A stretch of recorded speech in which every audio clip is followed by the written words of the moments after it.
Vous avez aujourd'hui des anciens Al-Kindi qui sont des cadres et c'est ça qui est venu déranger la représentante du ministère de l'Intérieur en expliquant « Vous avez des cadres musulmans, ça nous est insupportable ». Voilà où est-ce qu'on en est du côté de la République, voilà où est-ce qu'on en est du côté de la France. C'est dramatique. En réalité, ce qui pose problème pour Al-Kindi, c'est qu'il est en train de développer une élite musulmane, ce qui est complètement inacceptable du côté du ministère de l'Intérieur, qui ne veut pas entendre parler du côté des musulmans de réussite et voir que ces élèves, cet établissement produit des bacheliers qui réussissent dans des études supérieures, c'est complètement insupportable du côté de l'administration et du ministère de l'Intérieur.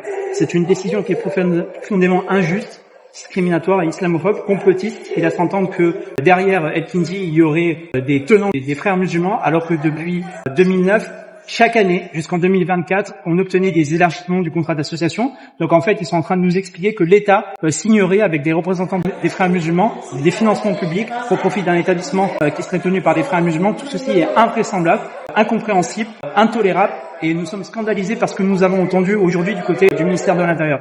Donc nous avons expliqué que dans le cadre de la décision de résiliation, nous étions tout à fait disposés à être le plus transparent possible et, si nécessaire, organiser une nouvelle inspection dans les locaux d'Al-Kindi. Ça a jamais été accepté du côté de la préfecture qui a préféré aller directement sur une décision de résiliation.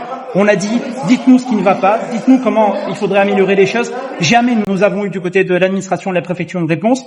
Tout ce qui est proposé pour le culte musulman, pour la composante musulmane de ce pays, c'est d'être renvoyé chez elle et de ne pas faire partie de la nation. Très clairement, lorsqu'on résilie un contrat d'association, on dit à ses élèves, à ses enseignants, à ce groupe scolaire qui ne fait pas partie de la République, qui ne fait pas partie de la nation. Ce sont des choses extrêmement graves et nous sommes scandalisés. Et nous espérons que la justice, face à ce qui vient d'être clairement dit comme étant du séparatisme qui vient de la part de l'État, saura suspendre cette décision et rétablir l'établissement Al-Kindi dans ses droits.